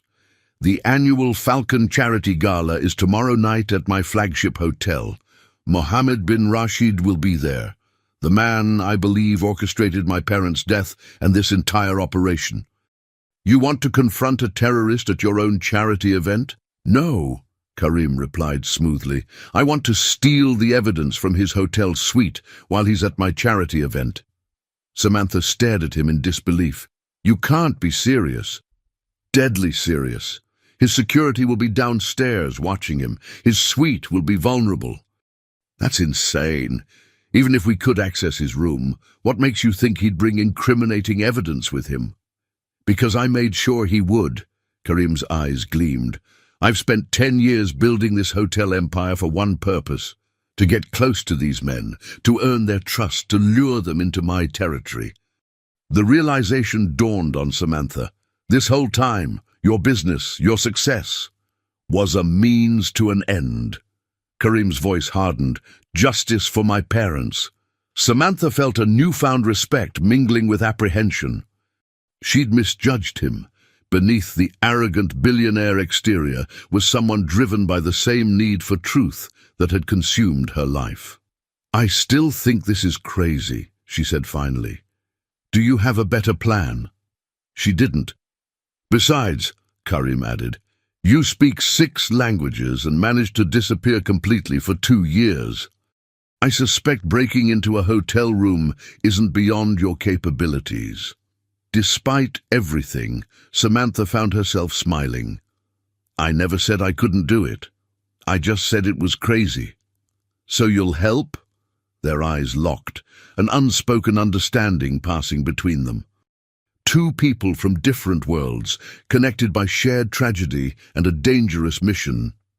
Yes, she said finally, but we do this my way. Clean, professional, with contingency plans for when, not if, something goes wrong. Karim nodded, respect evident in his gaze. Agreed. Ahmad entered the room, his expression grave. Sir, there's been a development. The police are at Miss Adams's apartment. They've issued a warrant for her arrest in connection with Victor Caldwell's murder. Faster than I expected, Karim murmured. Samantha felt the walls closing in. I need to leave the country. No, Karim said firmly. That's exactly what they want, to flush you out, make you run. The moment you hit an airport or border crossing, they'll have you. So I'm trapped. No, Karim corrected. You're protected, for now. This penthouse has a private elevator and security measures that would impress the Pentagon. No one gets in without my authorization. He approached her, close enough that she could smell his cologne, sandalwood, and something uniquely his own. One night. Tomorrow we get the evidence, and then I'll have my jet ready to take us wherever we need to go. Samantha felt a strange flutter in her chest that had nothing to do with fear. Us. Gee, I started this hunt 10 years ago, Karim said quietly. I intend to see it through to the end. The intensity in his eyes stirred something in her, something she'd thought long buried beneath layers of trauma and survival instinct. One night, she agreed, stepping back slightly to break the tension. But I'm not wearing a ball gown to commit felony breaking and entering. Karim's smile returned, transforming his face. Actually, that's exactly what you'll be wearing. The perfect disguise is often hidden in plain sight.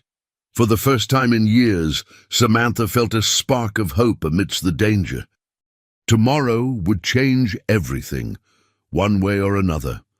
The sapphire gown shimmered under the chandeliers of the Falcon Hotel's grand ballroom. Samantha adjusted the delicate mask covering the upper half of her face, grateful for the anonymity it provided at this masquerade charity gala. From across the room, Karim caught her eye, raising his champagne glass slightly in acknowledgement. He looked devastating in his tuxedo, his own black mask lending him an air of mystery that suited him perfectly. No one would guess that beneath their elegant exteriors they were planning a high-stakes infiltration. "Remember," Ahmad's voice came through the nearly invisible earpiece. "Bin Rashid arrived 10 minutes ago, suite 4208. His security team has 4 men, 2 at the gala, 2 patrolling the executive floor." "Copy that," Samantha murmured, pretending to sip her champagne. The plan was elegant in its simplicity. As host, Karim would keep Bin Rashid occupied at the gala. Samantha, introduced as Karim's date, a French art dealer named Isabelle Laurent, would excuse herself, then use the security credentials Ahmad had prepared to access the executive floor. "Enjoying yourself, darling?" Karim appeared at her side, placing a possessive hand at the small of her back. "Immensely," she replied, affecting a slight French accent. "Your charity events are always so stimulating." "Wait until the after-party," he murmured, his lips close to her ear. To onlookers, they appeared to be sharing an intimate moment. In reality, he was updating her. "Bin Rashid brought his entire entourage. Security is higher than we anticipated. Nothing I can't handle." Her confidence wasn't entirely feigned. The skills that had once made her an exceptional diplomatic translator, attention to detail, quick thinking, adaptability, had served her well during her 2 years on the run. "Of that, I have no doubt." Something in his tone made her look up sharply. Their eyes met through their masks, and the genuine admiration she saw there caught her off guard. "Mr. Al-Fahad," a heavily accented voice interrupted them. "A magnificent event, as always." Karim turned smoothly, his demeanor shifting to gracious host. "Mr. Bin Rashid, I'm honored you could attend." Mohammed bin Rashid was a striking figure, tall and lean, with silver hair and a neatly trimmed beard. His eyes, however, were cold as they assessed Samantha. "And who is this enchanting creature?" "Isabelle Laurent," Karim said, squeezing her hand in warning. "A dear friend from Paris." "Enchanté," Samantha murmured, extending her hand. Bin Rashid brought it to his lips. "The pleasure is mine, mademoiselle." Something about his touch made her skin crawl, but she maintained her smile. This man had orchestrated the deaths of Karim's parents, possibly her father, and countless others. "Isabelle is curating my new art collection," Karim continued smoothly. "She has an exceptional eye for value." "Indeed," Bin Rashid's gaze lingered on her. "Perhaps she might offer her opinion on some pieces I've recently acquired." "Another time, perhaps," Karim intervened. "The auction is about to begin. Would you join me at the main table? You're seated at my right, of course." As they moved away, Bin Rashid glanced back at her. There was something in his expression, a flicker of recognition, that sent a chill down her spine. "Now," Ahmad's voice came through the earpiece, "the security shift change is happening. You have 12 minutes. Samantha waited 30 seconds, then made her way toward the exit, pausing to chat briefly with a waiter, establishing her presence in case anyone was watching. Once in the hallway, she moved quickly to the service elevator, swiping the security card Ahmad had provided. The executive floor was silent, the plush carpeting muffling her footsteps. Using the small tablet Ahmad had given her, she tracked the security guard's positions via the hotel's system. 2 red dots moved along the west corridor, heading away from Bin Rashid's suite. Perfect. Suite 4208 was secured with both a key card reader and a digital keypad. Ahmad had provided the override codes, assuring her they would work. Samantha held her breath as she entered the sequence, exhaling only when the light turned green and the lock disengaged with a soft click. Bin Rashid's suite was opulent, even by Falcon Hotel standards, a sprawling set of rooms with panoramic views of the Manhattan skyline. Samantha moved efficiently, searching for the briefcase Karim had told her to find.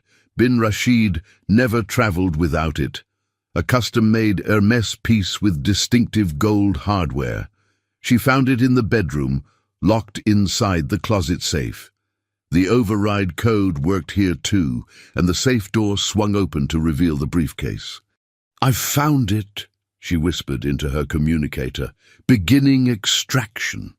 The briefcase was secured with a biometric lock, fingerprint and retinal scan, normally impossible to bypass, but Ahmad had prepared for this. From her clutch, Samantha removed what looked like a compact mirror, but was actually a specialized electronic device. When placed over the biometric scanner, it cycled through stored patterns until it found a match. 2 minutes, Ahmad warned in her ear. Guards are completing their rounds. The device beeped softly, and the briefcase clicked open. Inside were several folders and a small external hard drive. Samantha worked quickly, photographing each document with a miniature camera disguised as a lipstick tube, then downloading the contents of the hard drive to a duplicate that would leave no trace of the intrusion. What she saw made her blood run cold. Operation Sandstorm was far worse than they'd imagined. Not just a coup attempt, but a coordinated series of attacks designed to throw the entire region into chaos. The documents contained lists of operatives, financial transactions, weapons caches, and most damning, communications with someone identified only as American Eagle, Caldwell.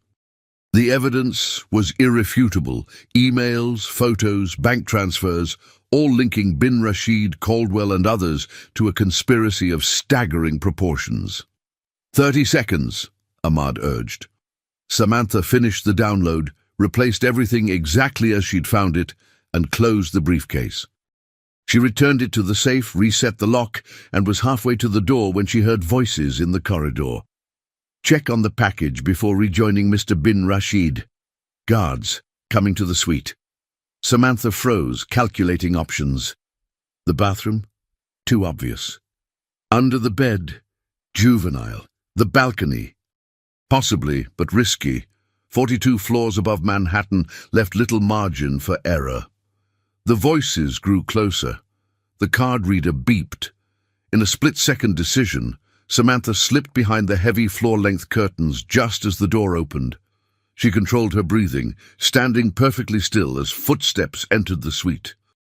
2 men, speaking Arabic. One checked the safe, a routine security measure. The other moved around the sitting room. Neither approached the curtains, but Samantha's heart hammered as one paused nearby. "All secure," one finally said. "Let's get back downstairs." The door closed. Samantha waited 30 seconds before emerging, legs slightly shaky from the adrenaline. "Status?" Ahmad's voice was tense. "Mission accomplished," she whispered. "Heading back now." The return journey went smoothly. Service elevator down to the mezzanine, then a quick stop in the ladies' room to compose herself before rejoining the gala. Karim found her immediately, his relief evident despite his mask. "Everything all right, darling?" he asked for the benefit of those nearby. "Perfect," she replied, smiling up at him. "Though I find myself with a bit of a headache. Perhaps we could leave soon." "Of course." He signaled a waiter for champagne. "One last toast, and we'll go." As they clinked glasses, Bin Rashid approached again, this time with a stunning woman on his arm. "Leaving so soon, Al-Fahad? The night is young." "Isabel isn't feeling well," Karim explained smoothly. Bin Rashid's eyes narrowed slightly as he studied Samantha. "Have we met before, mademoiselle? Something about you seems familiar." Samantha's heart stuttered, but her smile never wavered. "I doubt it. I spend most of my time in Europe." Perhaps at the diplomatic reception in Geneva last year? He pressed. I'm afraid not. I was in Barcelona that season. The lie came easily, her French accent impeccable. Something shifted in bin Rashid's expression, suspicion giving way to certainty. No, he said softly. I remember now. It was Washington, at the Saudi embassy.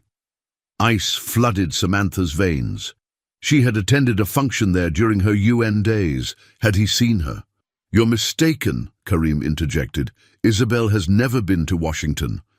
Bin Rashid smiled, but it didn't reach his eyes. My apologies, then. Memory can be deceptive. As they made their excuses and moved toward the exit, Samantha felt Bin Rashid's gaze following them. He knew. Somehow, he knew. In the limousine, she finally released the breath she'd been holding. He recognized me. Impossible, Ahmad said from the front seat. Your disguise was perfect. He mentioned Washington, the Saudi embassy. She turned to Karim. I was there 3 years ago translating for a UN delegation. Karim's expression darkened. If he knows who you are. Then we've lost the element of surprise, she finished grimly. Did you get what we needed? Samantha nodded, removing the miniature camera and flash drive from her clutch. Everything, names, dates, plans, and proof that Caldwell was their American contact. Then we still have leverage. Karim took her hand, his touch unexpectedly gentle. One more night. We compile the evidence, create insurance files, and tomorrow we take this to the one person who can help us. Who? The current CIA director, my father's oldest friend. Hope flickered, then died. If Bin Rashid recognized me, we may not have until tomorrow. As if confirming her fears, Ahmad's phone buzzed. His expression turned grim as he read the message. Security breach at the penthouse, he reported. Someone tried to override the elevator access. Karim's grip on her hand tightened. Change of plans. We're not going back to the penthouse. Where then? Samantha asked. Somewhere they'd never look for a billionaire and a fugitive. The smile played at the corner of his mouth.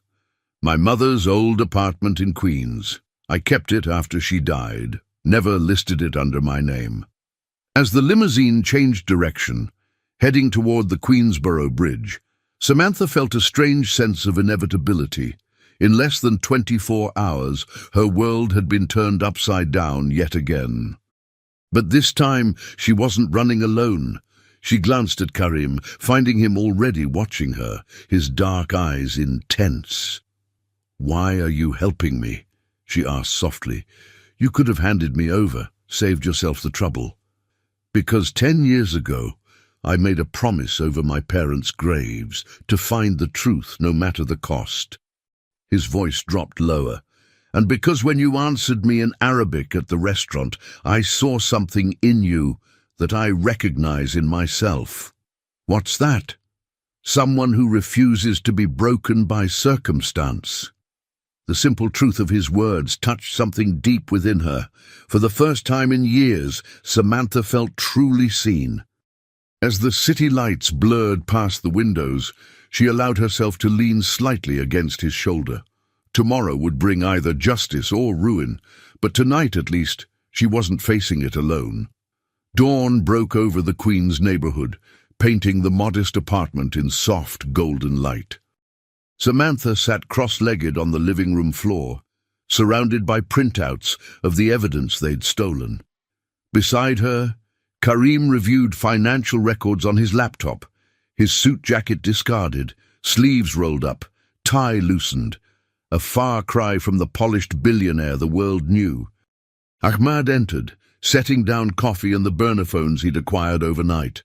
No signs of surveillance. The safe house is secure. For now, Samantha murmured, sorting another document into her proof pile. They'd worked through the night, organizing the evidence into an airtight case that even the most skeptical authorities couldn't ignore. Director Harlow has confirmed the meeting, Karim announced, checking one of the burners. Noon today at the safe location. Samantha nodded, though anxiety gnawed at her. If bin Rashid has already realized who I am, we'll be long gone before he can act, Karim assured her, placing a hand over hers. The casual intimacy of the gesture surprised them both, but neither pulled away. The past 18 hours had forged a connection between them that defied explanation. Perhaps it was their shared mission, or the parallel tragedies that had shaped their lives, or perhaps it was something more primal, the recognition of a kindred spirit in the most unexpected place. "What happens after?" she asked quietly. "If this works, if we bring them down, what then?" Karim considered this, his expression thoughtful. "I haven't allowed myself to think that far ahead. Revenge has been my purpose for so long. And now—" Their eyes met, unspoken possibilities hanging between them. Before Karim could answer, Ahmad's phone chimed. "Perimeter alert," he said sharply, moving to the window. Black SUV, 2 men watching the building. "How?" Karim demanded. "This address isn't connected to me in any way." Samantha's mind raced. The charity guest list. If bin Rashid has access to facial recognition software, he could have identified me despite the mask. And if they're monitoring financial transactions. The caterers, Karim realized. I had them deliver food here last night. Paid from an account they could trace. "We need to move, now."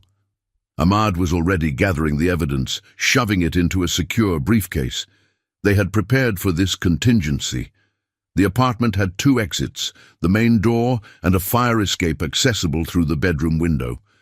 Samantha quickly changed from her borrowed sweatpants and t-shirt into jeans and a hoodie, better suited for blending in and running if necessary.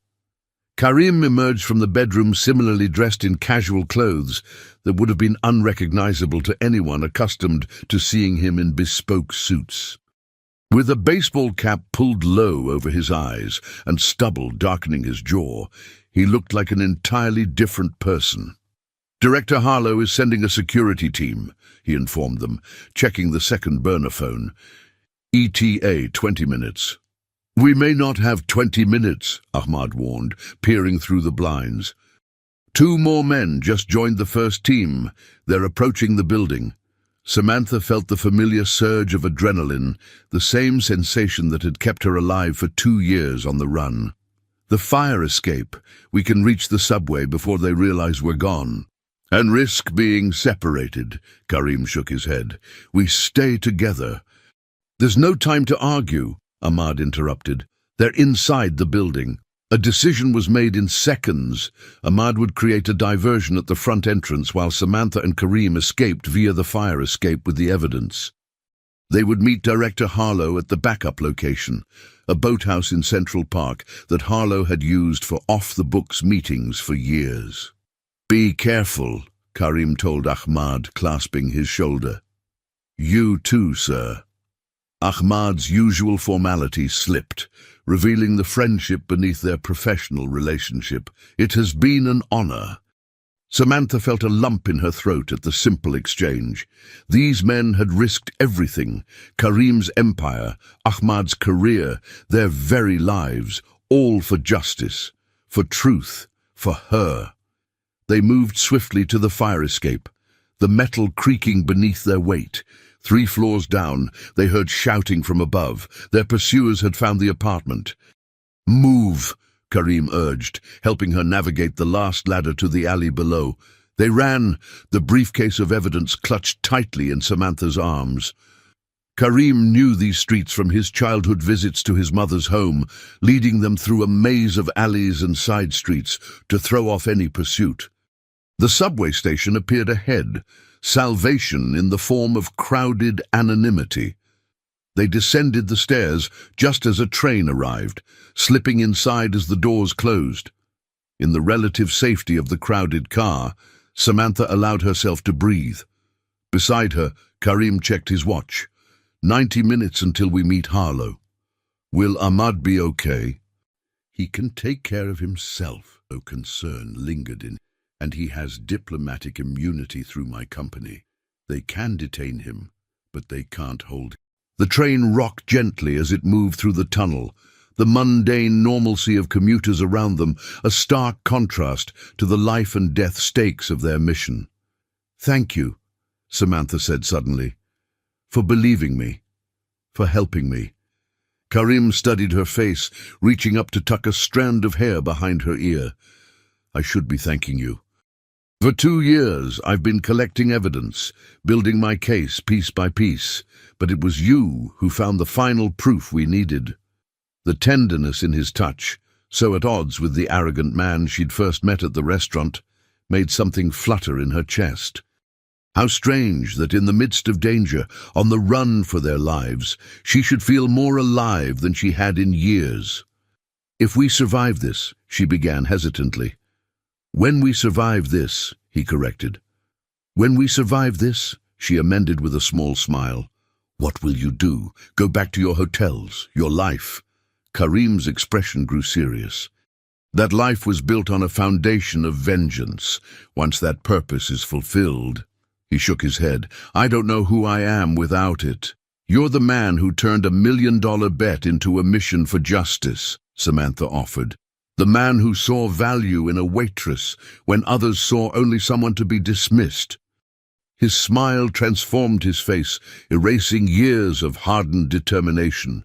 "And you are the woman who refused my $1 million on principle, who survived alone for 2 years rather than compromise her integrity." The train slowed as it approached the next station. Through the windows, they could see the greenery of Central Park. Their destination was close. They exited cautiously, scanning for any signs of pursuit. The park stretched before them, seemingly peaceful on this spring morning. They walked briskly, taking indirect routes, frequently changing direction to ensure they weren't followed. The boathouse appeared ahead, its classic architecture reflected in the calm water of the lake. Outside, 2 inconspicuous men in casual clothes, Harlow's security team, stood watch. They nodded slightly as Karim and Samantha approached, a prearranged signal that the area was secure. Inside, Director Harlow waited, a tall, imposing figure with silver hair and piercing blue eyes. He embraced Karim like a son. "You look just like your father," he said gruffly. "Director Harlow." Karim's voice held deep respect. "Thank you for coming. When the son of Ibrahim al-Fahad calls with evidence of a terrorist plot, I listen." Harlow turned to Samantha, recognition dawning in his eyes. "And Samantha Adams, you've been a ghost for 2 years." "Not by choice," she replied. "Your father was one of the best agents I ever knew," Harlow said. "His death never sat right with me." "It wasn't a heart attack," Samantha stated flatly. "I'm beginning to understand that," Harlow gestured to a table. "Show me what you have." For the next 30 minutes they laid out the evidence piece by piece. Operation Sandstorm in its entirety, the planned attacks, the financial network, the operatives embedded in governments across the Middle East, and most damning, Victor Caldwell's role as their American handler. Harlow's expression grew increasingly grave. "This goes deeper than I imagined." He looked up at them. "You realize what this means? The implications? That elements within our own government have been compromised," Karim confirmed. "That Victor Caldwell wasn't acting alone. And bin Rashid has powerful allies who will try to bury this," Samantha added. Harlow nodded slowly. "Which is why we need to move immediately. I have a safe house prepared for both of you while we implement the takedown operation." "Both of us?" Samantha questioned. "You'll need to testify," Harlow explained. "And until we've identified and neutralized all of bin Rashid's network, you remain in danger." Karim took her hand, his eyes asking a silent question. She nodded slightly in response. They were in this together to the end. "What about the charges against Samantha?" Karim asked. "Already handling it," Harlow assured them. "The evidence you've provided clearly implicates bin Rashid's team in framing her for Caldwell's murder." A commotion outside interrupted them, raised voices, then silence. One of Harlow's security men entered, his expression urgent. "Sir, Ahmad al-Zahrani is here. He says it's critical." Ahmad burst in, blood streaking one side of his face. "They know," he gasped. "Bin Rashid is gone, fled the country an hour ago. But he activated sleeper cells before leaving. They're targeting the UN General Assembly session today." Harlow was immediately on his phone, issuing rapid-fire orders for evacuation and counter-terrorism protocols. "How did you find us?" Karim demanded, supporting Ahmad into a chair. "Director Harlow's team extracted me from the apartment," Ahmad explained, wincing as Samantha examined his head wound. "Superficial," he assured her. The next hour passed in a blur of activity as Harlow coordinated a massive security operation. Thanks to the evidence Samantha and Karim had provided, authorities knew exactly where to look, who to arrest, what to prevent. By midday, news broke of a foiled terrorist plot and the arrest of multiple suspects. Bin Rashid himself had escaped justice for now, but his network was crumbling, his assets frozen, his allies under investigation. Operation Sandstorm had been neutralized before it could unleash chaos across the Middle East. "It's over," Harlow told them finally. "Not completely, these cases never are, but the immediate threat has been contained." "And Caldwell's co-conspirators within the government?" Samantha pressed, "being dealt with at the highest levels." Harlow's grim expression suggested a reckoning that would happen behind closed doors. "Now, about that safe house." "Actually," Karim interrupted, "I have an alternative proposal." 3 months later, Samantha stood on the deck of a sleek yacht anchored off the Amalfi coast. The Mediterranean sparkled around her, its azure waters a world away from Manhattan restaurants and international conspiracies. Arms encircled her from behind, and she leaned back into Karim's embrace. "Regretting your decision," he murmured against her hair. Samantha turned in his arms, looking up at the man who had transformed from arrogant stranger to essential partner in the span of a heartbeat. "Which one? Testifying against international terrorists, going into witness protection, or agreeing to marry you?" His smile still had the power to catch her breath. "All of the above. Not for a second." She rose on tiptoes to kiss him, though I'm still getting used to being Isabelle Laurent. "Only on paper," he reminded her. "To me, you'll always be the waitress who turned down $1 million. And you'll always be the entitled billionaire who learned humility through justice." Their new identities, courtesy of Director Harlow and witness protection, were a small price to pay for safety. Karim had relinquished day-to-day control of his hotel empire, though he maintained ownership through layers of security that even Bin Rashid's remaining allies couldn't penetrate. Ahmad had recovered fully, now heading security for their foundation, the Adams Al-Fahad Initiative for International Peace, funded by the very $1 million that had started it all. Justice had been served, though not perfectly. Some conspirators had escaped, others had been protected by political necessity. But the truth was known, their father's legacies honored, and the longest-running operation of betrayal in Middle Eastern politics had been exposed. "Any regrets?" Karim asked more seriously. "Your life in New York? Your career? My life as a waitress hiding from assassins?" She laughed. "Not exactly a difficult choice." The sun was setting over the Mediterranean, painting the sky in shades of gold and crimson. In a few days, they would be married in a private ceremony, with Ahmad and a few trusted friends in attendance. Life had taken her from diplomatic translator to fugitive waitress, to the fiancée of a reformed billionaire with a passion for justice. Not the path she'd imagined, but standing here in Karim's arms, Samantha knew it was exactly where she belonged.